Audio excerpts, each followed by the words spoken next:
Welcome to No Apologies. I'm Dana Lash. President Biden virtually met with Russian President Vladimir Putin today in a high-stakes diplomatic effort to try to de-escalate a crisis between Ukraine and Russia and ease fears of a Kremlin-led invasion of Kiev. President Biden warned Russian President Vladimir Putin that the U.S. and European allies would join together to impose strong economic penalties and other punitive actions on Russia should it mount an invasion of Ukraine. Of course, those images that you just saw, those were from Russia because the United States only released a short paragraph, one-paragraph readout, so the video sprays and the still images were actually from Russia.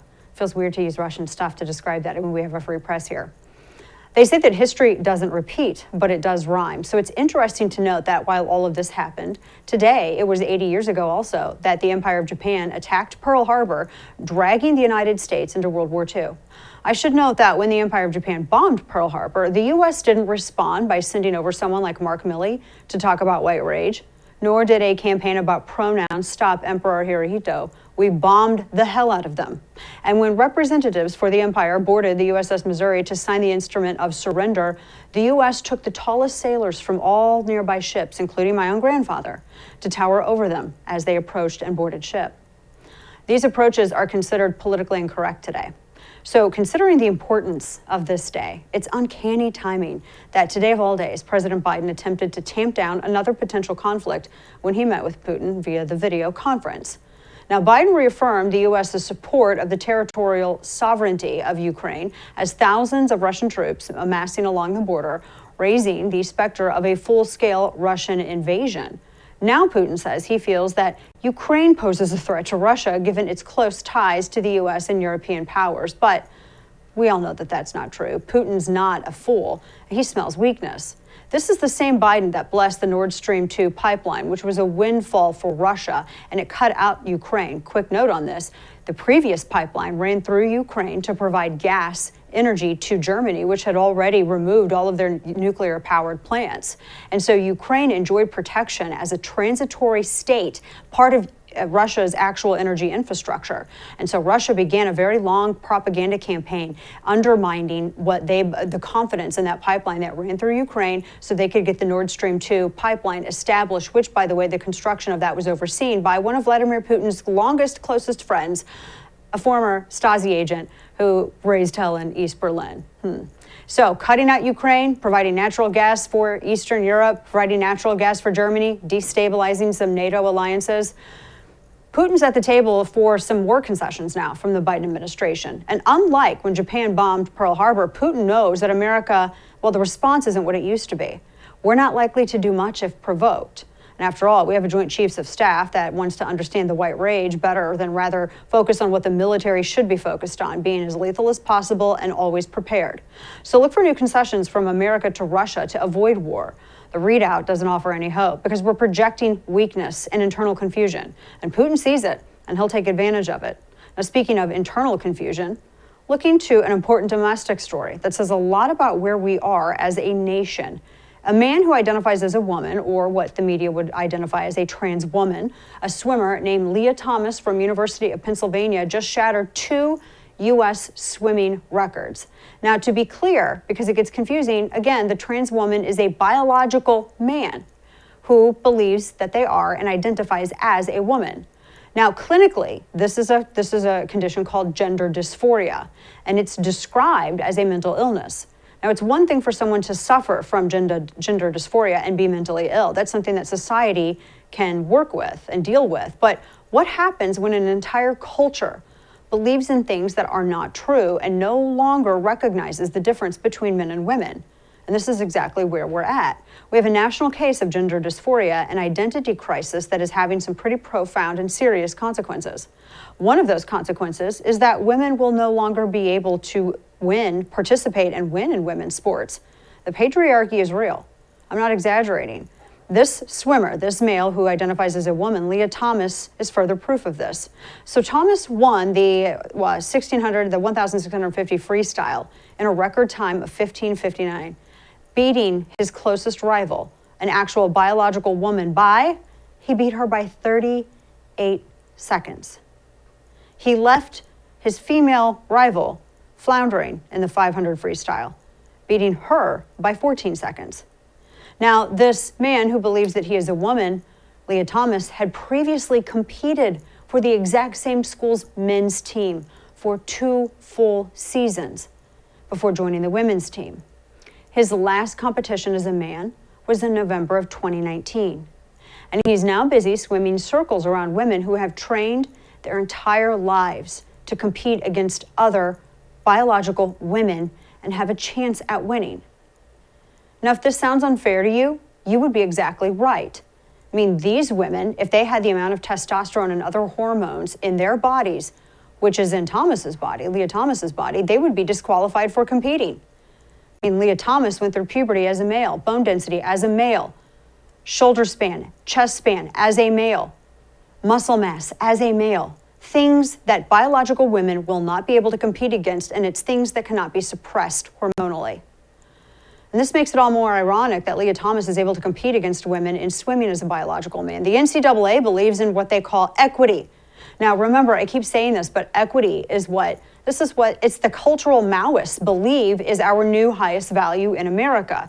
It's not fairness. It's the opposite of fairness. Equity cannot exist with fairness because equity is about forcing equal outcomes, even if it means discriminating against others to get those equal outcomes. And that's exactly what the NCAA is doing, punishing female swimmers who cannot compete against biological men like Leah Thomas, no matter how hard they train.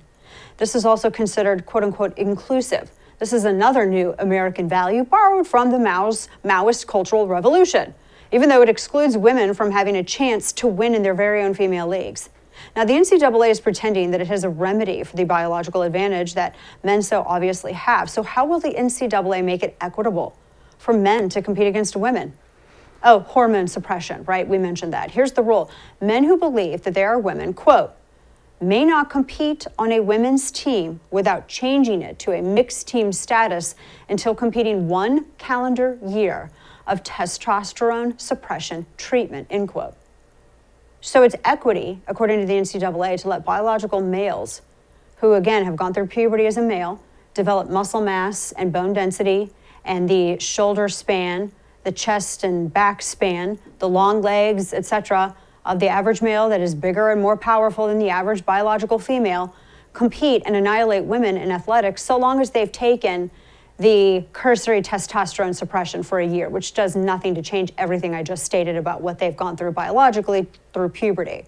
Now, if they've done that, now it's now fair game for biological men to beat biological women by 38 seconds in a swimming competition, swimming race. Now, of course, all this does is affirm the biological reality of the two sexes. Men are stronger and bigger with different anatomies, bone masses, muscle fiber. I mean, this is science. I thought we liked that. Or is that situational?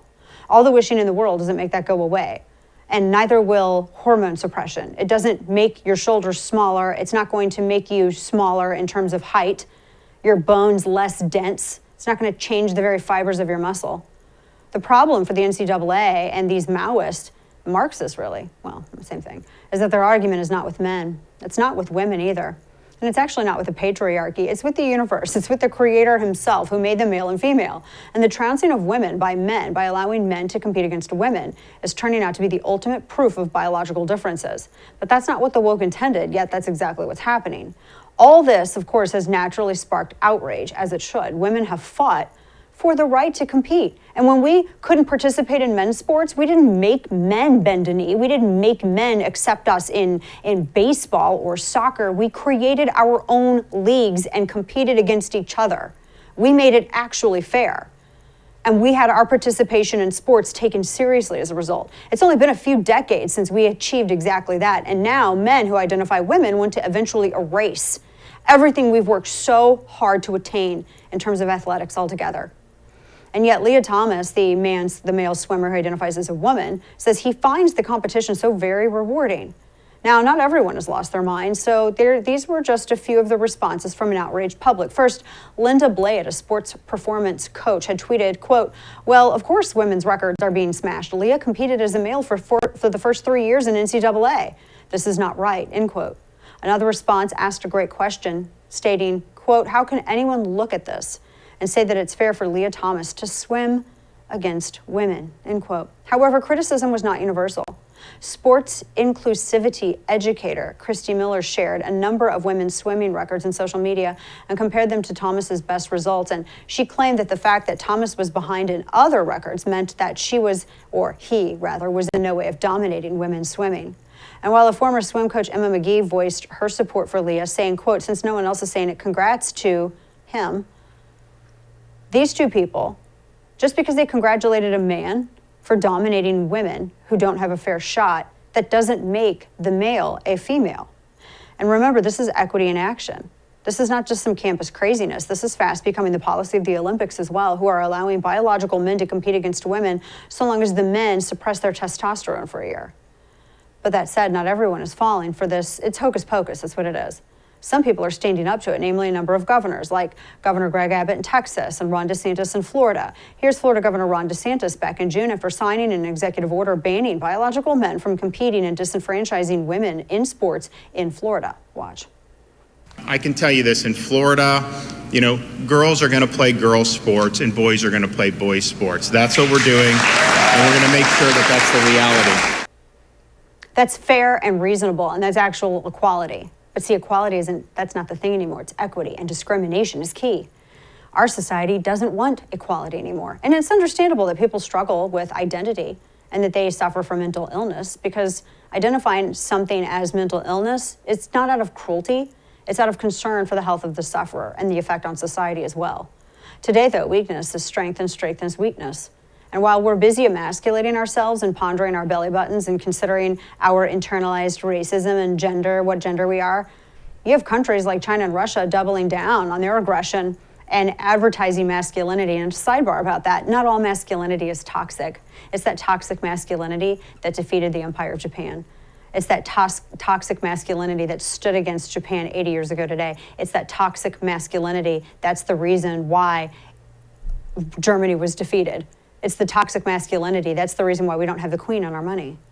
No, leaders in Russia and China are not confused about genders, and they're not focusing on that. They're too busy building their armies. So it's not surprising that you have Vladimir Putin threatening Ukraine, Xi Jinping threatening Taiwan and everyone else, because this is indicative of an overall weakness and confusion in America, and they sense it from the White House down. So coming up, we'll talk to someone that stood up to this gender hocus pocus and won. Loudoun County teacher Tanner Cross joins us next. Stay with us. You have homeowner's insurance for a reason, because without it, a fire, flood, or burglary could destroy you financially. There's another major crime that your homeowner's policy doesn't cover, and that's home title fraud. Law enforcement calls it one of the fastest growing crimes, and it can ruin you financially. So you should be proactive and get home title lock. Title fraud is what happens when a criminal forges a signature on your document stating you sold your home to them. They can take out loans against your home and leave you with the payments. You'll spend a fortune in legal fees trying to prove that you didn't commit fraud. Home title lock puts a barrier around your home's title, and the instant they detect anyone trying to forge their way onto your home's title, they help shut it down. Visit HometitleLock.com, register your address to see if you could potentially be a victim, and enter code radio for 30 free days of protection.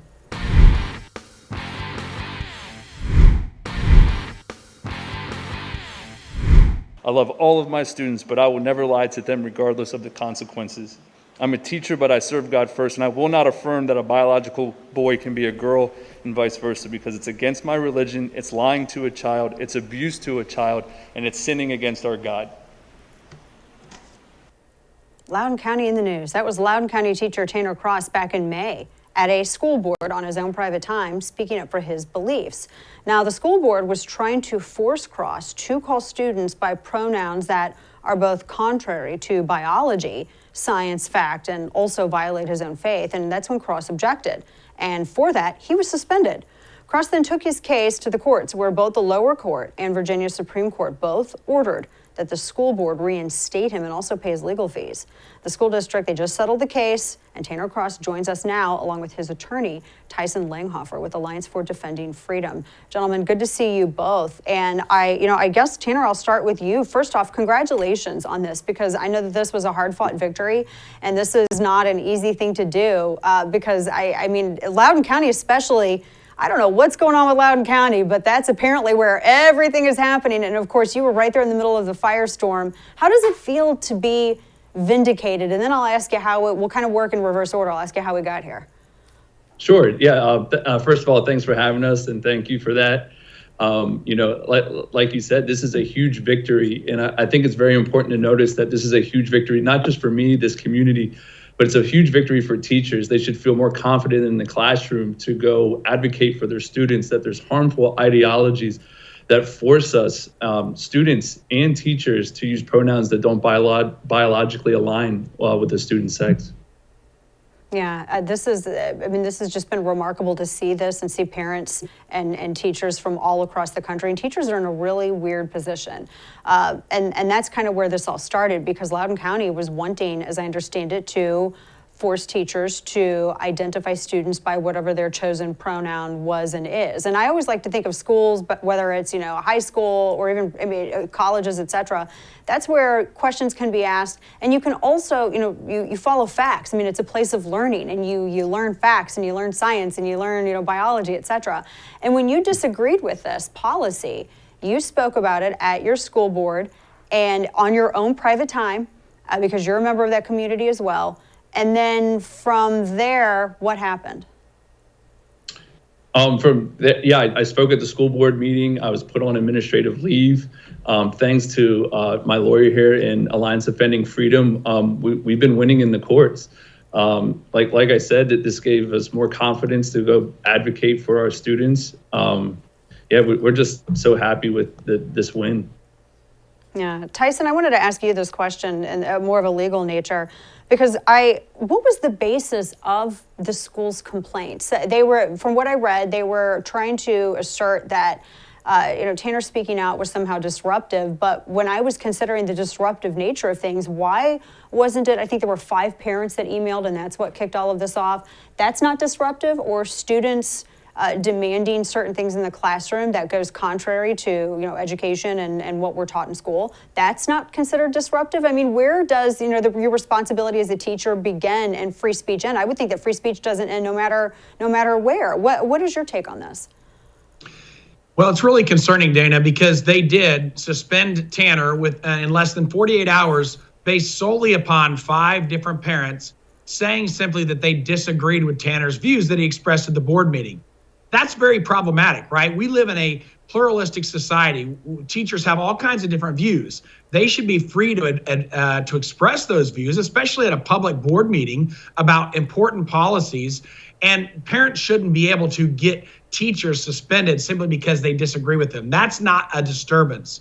And in fact, the school had been enacting all kinds of other policies that had received thousands and thousands of complaints from parents about these radical books that they were putting in schools, and yet they didn't consider that disruptive. They didn't suspend any teachers from that. And so what they did was they targeted Tanner solely because they disagreed with his viewpoints. And that's what the Virginia Constitution says you cannot do. The government cannot punish someone simply because of their viewpoint. Yeah, and the disruption, when I look at this, it wasn't from Tanner, it was these parents raising a fuss, 5 parents out of this entire school district, 5 parents raising a fuss, and then the demand that he go along with this. And this is a new thing. The Loudoun County, and correct me if I'm wrong on this, Tyson, has never had an issue where they have had to fight like this legally in the years before with pronouns and these issues. No, that's right. And the reason is because they're adopting this radical ideology, this policy that is consistent with the radical ideology that basically says that students can tell staff and other students what they want to be called, and that everybody has to go along with that, even if the parents don't agree with that. And so what Loudoun has done is unnecessary. It's contrary to what the parents want and to what the teachers want. And so all we're asking is that Loudoun County recognize the rights of its teachers and not punish them for simply declining to refer to a girl as a boy or a boy as a girl and say something that these teachers think are wrong and would be a lie. Yeah. Tanner, it's in this day and age, it's always good to see a teacher that cares not just about the well-being of their students, but also their intellectual well-being, because you're not serving a student by lying to them. What was some of the feedback that you got? Because I know you had a lot of support in the community. Yeah, I had a lot of support from the community, from parents, staff members, just teachers from the outside. And I'd like to I think it's important to notice also, Dana, that there's 2 other teachers that joined this lawsuit, Kimberly Wright and Monica Gill, who also feel like they're compromising their beliefs, and also it would be harmful to lie to children. And it's hard for me to do that. Like you were saying, I'm a health and PE teacher. I care about the longevity of my students. I want them to live long, healthy lifestyles. Yeah. And health and PE teacher, and in physical education, you see biological differences as well. We were just talking about a swimmer in the NCAA that had competed for 3 years already in the males division in NCAA, and then now is in the women's division, beating the top-ranked female by 38 seconds in one relay. It was just pretty unbelievable. And there's a reason why. I mean, science is real and biology is real. I want to ask you this. I know that the school is now correct me if I'm wrong on this, they're to reinstate you, and I know that you win and they're settling with you. Are you going to return to that same school, or what is next for you? Oh, and I've been at the school since last June, Dana, and Excellent. it's like another school year. There's under the circumstances that the students are happy. I'm happy. Most of the community is very happy, and yeah. That's excellent. Tyson, what would you tell teachers that are dealing with this? Because I'm in Texas, and we just went through this. Carroll ISD, we've been going through this we're still going through this. What would you tell teachers that, because I hear from them, they say they can't speak out in the classroom because they're worried about some of the parents, I guess, tattletaling on them like they did in Tanner's case, or they're worried about how school administration may come down on them. What advice would you give them, and how should they proceed?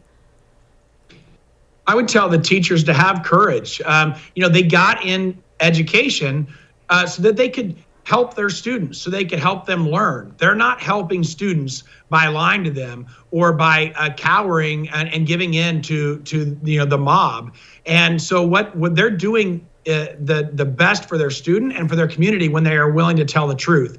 And what we know based on Tanner's case is the law is still really strong. The law in America protects teachers' rights to stand up and speak for the good of their students. And so I would encourage them to do that. And if they get punished, then fight back, because we're not going to win this battle by capitulating to the loudest voices in the room.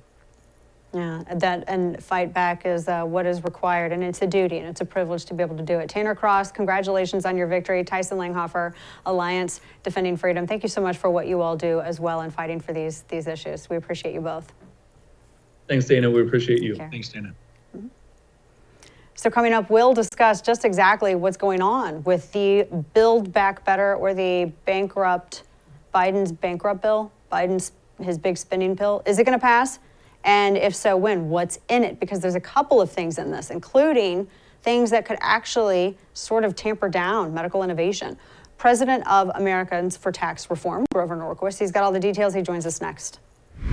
Thanks to Biden's economic policies, job numbers are abysmal, inflation still skyrockets, and instead of following the former president's pro-business agenda that had the economy booming, Biden wants to tax corporations and pass trillion-dollar bills that we can't pay for.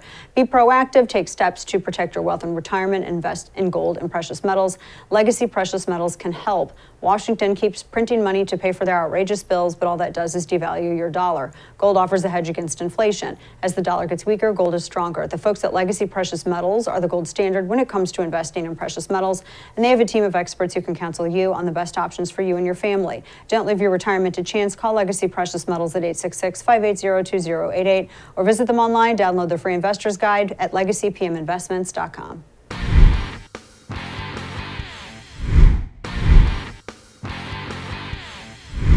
Senate Democrats remain committed in taking up and passing President Biden's Build Back Better Act before Christmas. Build Back Better, it sounds like Biden's bankrupt bill. There you have it. Schumer wants to pass this radical spending bill as your Christmas gift.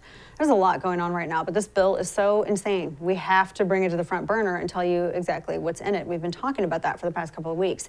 For this, we're going to bring in President of Americans for Tax Reform, our friend Grover Norquist, who follows this relentlessly. Grover, always good to see you. Thanks for being here. Good to be with you. So we're going to get a Christmas treat, it sounds like. So it goes through the Senate, going through the House. Has any of the awfulness been taken out? Has it been reduced at all whatsoever, or did they just make it worse? Well, there have been things that were taken out and put on the shelf. Any one of them could come back at any time. This has to go through the Senate. The House bill will be amended, which means some things could come out. There are some things that Manchin says he doesn't want, or Others say they don't want. So some things will come out. Other things could be added at the last minute. One of the things that's interesting is if the Democrats and Biden were proud of this bill, they would take it out and they'd lay it out in front of people and have us all look at it for a month. But they know the more you look at it, the less you'll like. You want to go through some of the horrible specifics? Yes, Okay. I know a lot of the energy stuff. You've written about a number of this. Like, just go ahead and make our jaws drop to the floor. It's going to be bad, but we're here for it. It will give us the highest personal income tax rate in the developed world at 57.4%. And that's higher than China, that's higher than Russia, that's higher than anybody's thought of in Europe. Gives us the highest capital gains tax in American history going back to Jimmy Carter and malaise and inflation. It breaks all of Biden's promises not to tax the middle class. It's strewn with tax increases that are directly and or indirectly hitting middle income people. It threatens to tax vaping. It taxes home heating oil. And you've got in all 50 states, you have to add not just the federal income tax increases that Biden, but your state income taxes. Now, so there's an average of over 50% in all 50 states. The top rate will be over 50% in all states, and it's over 60% in about 8 different states. If you're in California or New Jersey or New York, you really get whacked. But you can be in a same state and you're still over 50. They want to hire 87,000 more auditors and investigators for the IRS, giving them $80 billion. Tomorrow is the six-month anniversary of when we learned that the IRS was handing out private data, audited data, out to some ProPublica left-wing group, which would then use it to attack people. 6 months ago, if somebody burgled your house and the police said they were going to be right on it, and you asked them, and they said within 6 months we'll be able to tell you something, and you ask them what's going on, and they can't tell you anything, they're still claiming they don't even know if it was stolen from the IRS. Maybe it was in a 7-Eleven somewhere, and it was stolen there. They're not looking very hard to find who leaked this data on tens of thousands of Americans, not just a few. A $2.5 billion handout for trial lawyers to make it easier for billionaire trial lawyers to sue people. And there'll be 1.2 million more audits, 1.2 million more audits, half of them targeting people who earn less than $75,000 a year. The IRS brags that they're going to have a 50% increase in auditing small businesses. Biden says it's only rich people and big corporations. The IRS says, no, that's not what we're doing at all. 50% increase in auditing small businesses. And then they're going to be giving out money to the press, to newspapers, to radio stations, to television, about $1,200 per reporter to reward reporting, they say, on local news. When you read your local newspaper saying how pleased they are that Biden has this wonderful spending plan, have you ever read the disclaimer that they have a conflict of interest? Paying the media or paying them back for all the nice things that they've done to the Democrats in the past? Never. At the highest level. Oh, this is to start with your first point. You mentioned the 57% highest tax rate in the world. Correct me if I'm wrong. Didn't France try to do a 60% and it was a complete and utter failure, and they actually had to walk it back? And this was maybe 7 years ago? Yes, the French tried to do exactly that. Other countries have thought about this stuff in the past. It's so devastating that they back off it. We used to do stupid things like this in the past. And we moved away from it. And every time we moved away from it, the economy grew, the number of people who got jobs grew. The number one beneficiary of a tax cut is the guy who has a job today that didn't have one yesterday. My gosh. And then also included in this, you've written about the Democrats, the price controls for that are going to affect medical innovation. That's scary, especially at a time when we're dealing with, communist Chinese scientists that go to bat caves and decide to, mash up something in their easy bake oven kind of lab and send it off to the world, kill half the planet. This is the last thing I want to cut is medical innovation right now. They want to import wage and price controls on pharmaceutical drugs. And the rest of the world loves that idea because we tend to invent new cutting edge drugs. And then they put price controls on it and don't pay us what it's worth. They want to import that here in the United States, and it will. Simply, it means the number of new drugs, life-saving drugs, quality of life-enhancing drugs, they'll come slower and longer in between. People will die as a result of that bill if it actually passes. And this affects, of course, antibiotics, with which China has a major control over, and it's one of the things that we are not self-sustaining on yet, and this would directly impact that, correct? Yeah, they're trying to reduce the cost. They want to socialize medicine, so we all pay for medicine.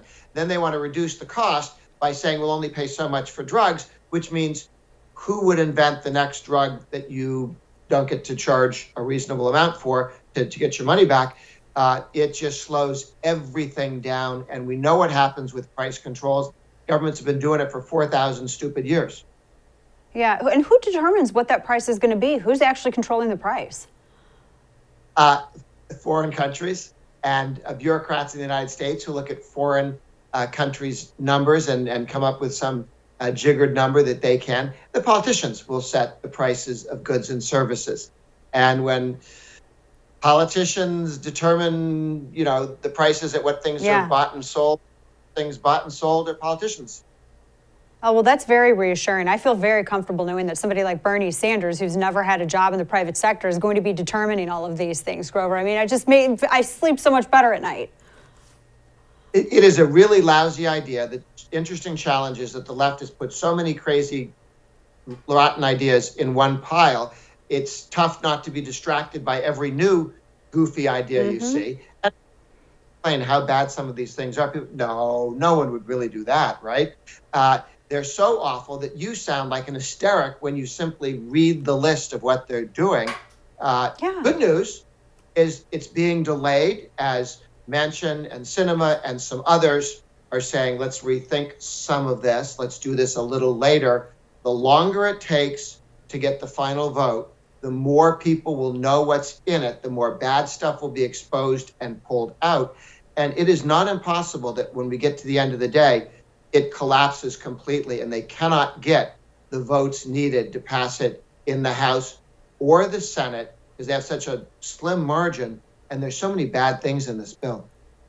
There's so many bad things in this bill, and there are so many people running for re-election that need to not have this yoked around them, especially in some of these more purpley states, which there are a lot of now after this last election. This is just awful. Good heavens. Grover Norquist, Americans for Tax Reform. Where would we be if you guys weren't yelling from the rooftops about all of this stuff? We're grateful for your eyes on this. Thank you so much, my friend. Good to see you. To yell about.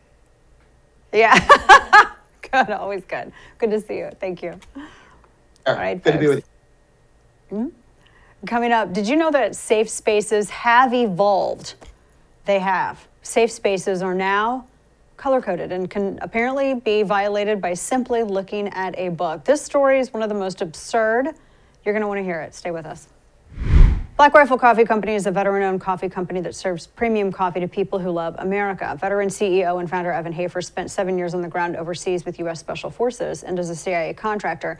Evan even modified his gun trucks while he was in Iraq so he could grind coffee everywhere he went. And every morning overseas, Evan would cheers his coffee with his team leader before heading out on patrols.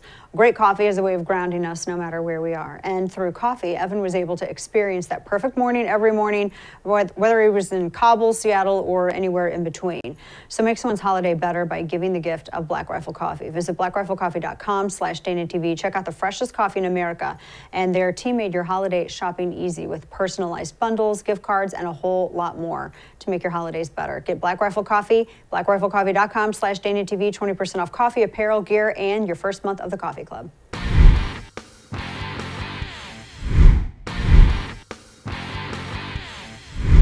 An incredibly earnest and racist essay appeared in the New York Times on Sunday. The title is, get this, "Is My Little Library Contributing to the Gentrification of My Black Neighborhood?"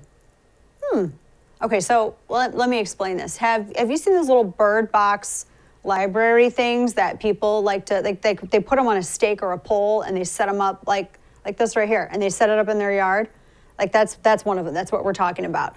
They are, I guess, like mini libraries. I mean, to everybody else, they're just a box of books, but okay, it's a library, sure. Anyway, it's also next to the We Believe yard signs that some people on the left are fond of sticking into the lawn next to the gnomes.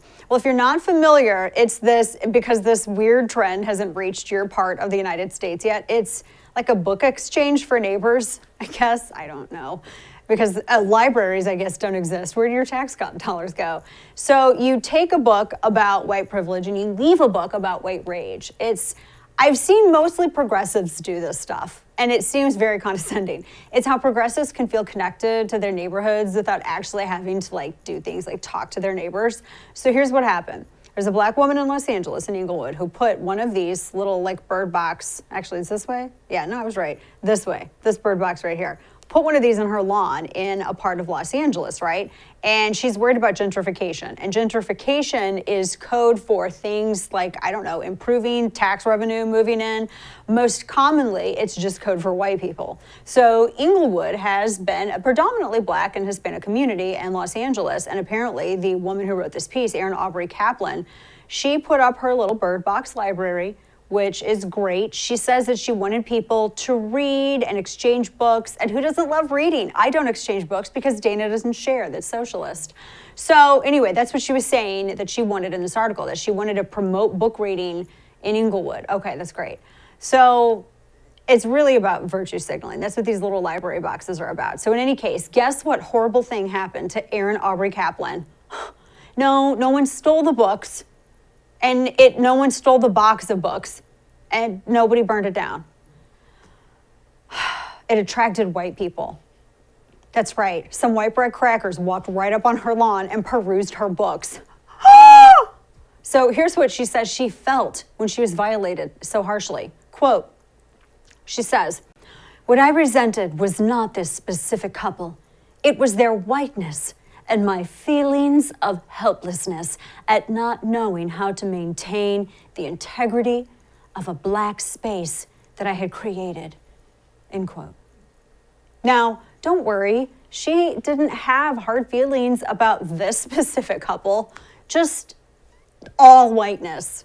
She just doesn't want it on her lawn, the whiteness. Does that make you feel better?